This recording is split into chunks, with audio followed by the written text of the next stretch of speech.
He started his career as a journalist and now actually makes a living. Please welcome the creator of The Wire and the upcoming HBO series, The Deuce. Here's Baltimore's own David Simon. If you walk with Jesus, he'll save your soul. Hello. When your beloved union calls you and says, we'd like you to help us honor my esteemed colleague, John Waters, you think, well, okay, we're both from Baltimore, and you think we've shared the same crew and people making film out of that same city. Pat, I'm looking at you, Vince, and you think that's all makes sense, and you're thinking also that, Barry Levinson turned the gig down, so you probably got it. But what they didn't know, and why they knew they had me at the moment they asked, was that, and this is true, John is the clergyman who married me to my lovely wife, Laura. Absolutely. And while that production is a little over budget, it's nonetheless still being broadcast. So, John, you had me at matrimony. So, thank you for that. John Waters, who began an improbable career of deep cultural relevance with the equally improbable notion that people from Baltimore should be allowed to put stories on film, is perhaps one of the most influential voices we have. He's laughing at this now? No, he's not. No, he is. Now he is. And I know he's laughing, and I knew he would be, because John is perhaps the great modern master of self-effacement and self-mockery.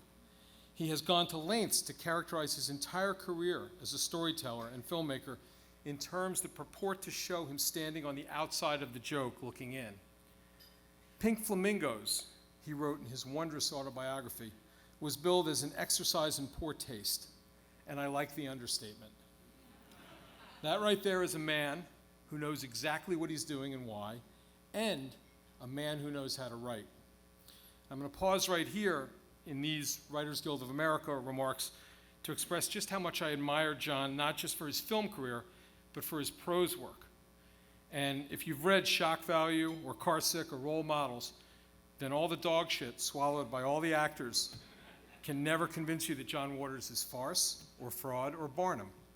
Again, this man knows not only who he is and what he has to say, but who we are and why we need to hear it. In all earnest, this man has a writing voice that every one of us should envy. He's real, get those books, really. But again, that voice is carefully cultivated so as to dismiss any such notion. Discussing the early years of his filmic journey, John concludes that it was also very thoughtless and playful. Thanks so much for letting me get away with it, he tells readers of that autobiography. It's a good line and a charming line, but tonight I'm calling bullshit. I first encountered John's films as an undergraduate at the University of Maryland, when a viewing of Pink Flamingos at the local theater on Route 1 had the staid, plaid sport coat wearing Prince George's County political cohort good and affronted. And while theater owners and the student body and the nascent crowd of John Waters fans were having enormous fun using a celluloid provocation to challenge the suburban mores of a county where blue-haired councilwomen talked ill of school integration and where 16-year-old black kids were routinely beaten inside of police stations, John himself was up in Baltimore, running circles around the state film censor. And yes, you heard that right, the Maryland State Film Censor, a deeply Catholic spirit named Mary Avera. It was the late 1970s, which is so long ago that we forget where we were on the continuum of permissible speech and dissent, and any art that affronts or disturbs or otherwise fails to capture an immediate majority. John made the fight in Maryland fun, and even at some points delightfully ridiculous, but it was in fact a fight, a frontier in the same war in which Nabokov or Kerouac, Kinsey or Burroughs or Lenny Bruce found themselves drafted. John made a ridiculous cartoon of Mary Avera. You couldn't watch that bedeviled and angry woman vent about John without ever again seeing the ethic of state censorship as anything but abomination. So I knew what John represented in my state long before I ever met him. When we did meet for the first time, I completely humiliated myself. I'm pretty sure. I was a young newspaper reporter, and I was sent at the last minute to a memorial gathering for one of John's great local character actresses, Edith the Egg Lady Massey. I knew enough of Edith's oeuvre to be stupidly flippant about the tastelessness of some of her screen personas, and this at a time when John was genuinely grieving at the loss. Walking up to him in a crowd inside Edie's gift shop, and I don't know if you'll remember this, maybe you don't, I hope you don't. I don't know why I'm reminding you.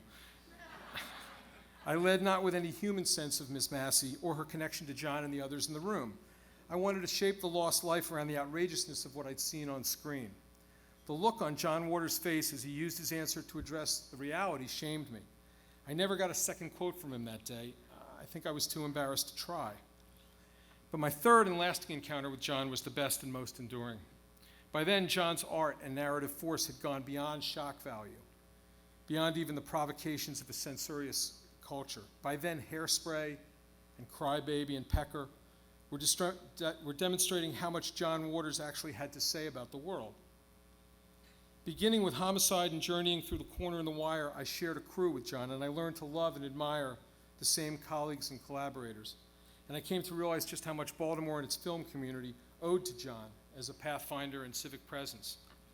But more than that, by then I'd seen enough of John's narratives to learn an essential lesson about life and people and society. And this brings me back to that first claim, the one that John was, after I goaded him laughing at, the one that is nonetheless the real gift to us from a great storyteller. And it's this: fuck normal. Fuck normal. There is no normal. Normal's a lie. Normal's a locked gate, a wall, a prison. Normal is a fascistic sentiment, and one that prevailed within the American experiment for far too long. Indeed, today in this country, we are witnessing a last retrograde and reactionary assertion for whatever normal is supposed to be. John's filmmaking and storytelling, from the guerrilla effrontery of Pink Flamingos to the sweet civic affirmations of Hairspray, are among the most eloquent arguments against standardized modes of being ever lensed. None of us are normal. Black, white, brown, Jew, Gentile, Muslim, atheist, Satanist, gay, straight, bi, transgendered, whatever.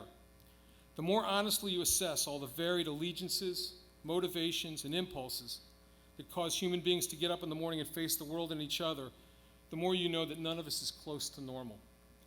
Conjure even the known secrets of yourself, your family, your friends, your neighbors, and realize how ridiculous the very idea of normal is. How if you find anyone with political and social opinions that soothe, someone without racial or religious idiosyncrasy, someone without sexuality that veers, or someone with sexuality that veers from, somebody without sexuality that veers from a strict heterogeneous application of the lights-off missionary position, someone with 2.1 kids and a 2-car garage and unrusted lawn furniture on the manicured patio of their split-level rancher, I will argue that nothing is more fucking abnormal than that. We are all of us at least 2 standard deviations from the mean. If you think you're not, it's probably time to reflect on the grievous possibility of an unlived life. Other writers and filmmakers and social voices have argued this very thing in their work. But pound for pound, I think you'll be hard-pressed to find a greater and more influential enemy of normal and the lie that normal forces upon human lives than John Waters. It's a legacy of which any storyteller should be proud of, and one that honors the 2017 WGA Ian McLellan Hunter Award for Career Achievement. Ladies and gentlemen, the great, great John Waters.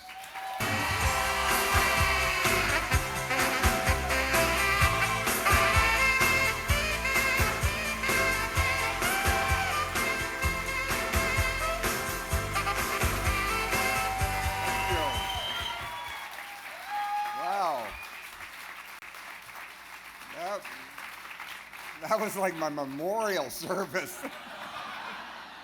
All right.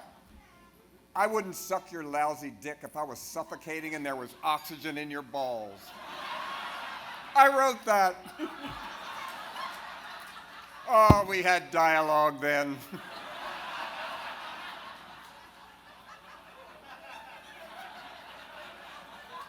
Thank you, Writers Guild of America East, for validating the lunatic fringe of cinema and recognizing that a lifetime of penning trashy screenplays is something to celebrate. I clawed my way to the top of the trash heap, And believe me, this filth elder is a proud man being here tonight, accepting the Ian McLellan Hunter Award. David Simon, what an honor to be introduced by you, the man who's written the best TV shows since Howdy Doody, really. We're both from Baltimore and know what an extreme and insane place that can be. We fought with politicians there who thought our work made the city look bad. Are you kidding? I've seen fan maps of Baltimore drawn in Japan that showed only 2 locations, where Divine ate dog shit and where Omar was gunned down.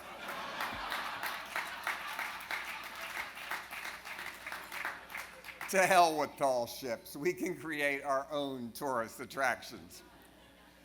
I've always said the only occupation I ever really had is writer. I wrote all the movies I've directed, all my books, and spoken word shows. Every single weekday, I get up at 6 a.m., go into my writing room, and think up something fucked up.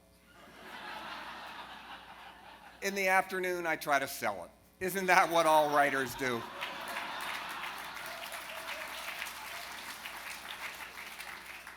Writing is the only part of filmmaking I really love. I mean, thinking it up is the best part. Why do writers always moan about what a lonely profession is? I'm never lonely with all those crazy characters living in my head.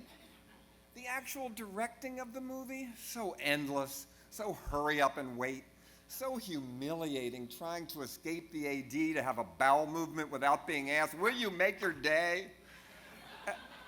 And the actual release of the picture, well, as David Lynch once said, then the heartbreak begins. You sometimes never know how much your screenwriting is appreciated. One time I was walking down a crowded street in New York City and a weird girl snarled at me, I'm glad I got an abortion. And I cringed thinking, why would a stranger say that to me? And then I realized, oh, you wrote that line. Hi. Thank you so much, thank you.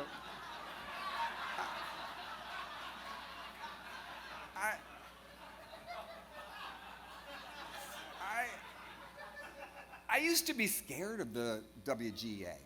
I was paranoid Hollywood screenwriters of movies like Around the World in 80 Days were going to raid the Baltimore set of Multiple Maniacs and drag me off to some writer's jail in a place like Burbank. But today I tell young filmmakers, join the Writers Guild of America. What other union can demand you fly first class? Pay you levies for blank DVDs sold in Europe used to record movies you wrote. Give you DVD residuals for screenplays that totally bombed at the box office when they were released theatrically. Today, I'm a militant Writers Guild member. Yes, sirree. Yeah. A regular little Norma Ray. I mean, fey, as in delicate. And tonight, I have a few new demands our union should bring to the bargaining table in 2017. Let's stop these movie stars from ad-libbing. You know who they are. The ones that say the first thing I do on set is throw out the script and make it my own. Oh, no, you don't. You read the script before you signed on to shoot the film. Say the lines as written. I know actors don't want directors to give them line readings, but writers should be allowed to do so. They wrote the lines, they know how to say them. Mink Stoll, who's in the audience tonight and has been saying my lines, as written beautifully for decades,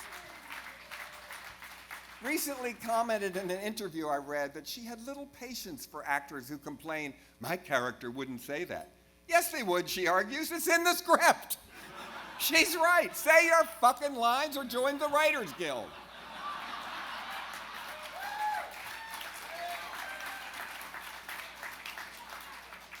We have to go even further.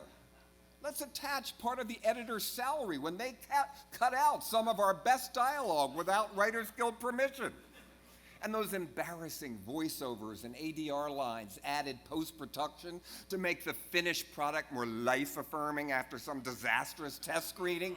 Can't we financially penalize the marketing executives who order up this scab hackwork? Better let's go to their homes in the middle of the night and shout out these offending lines we didn't write over and over so they too can't sleep.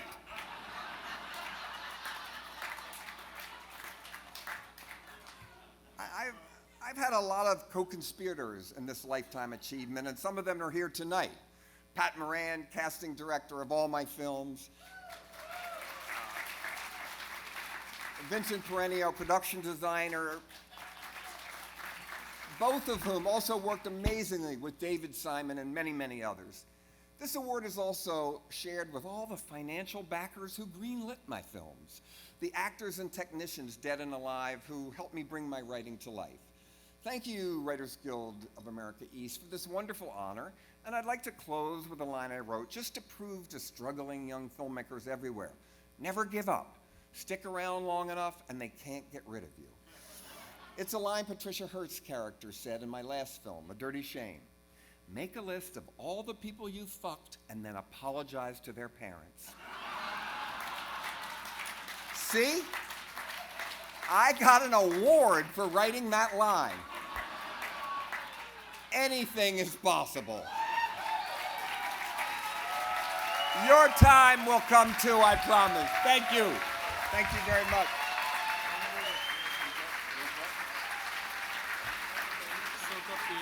Oh, thank you very much. Thank you. Thank you very much. Thank you. Thank you. Can you go out this way?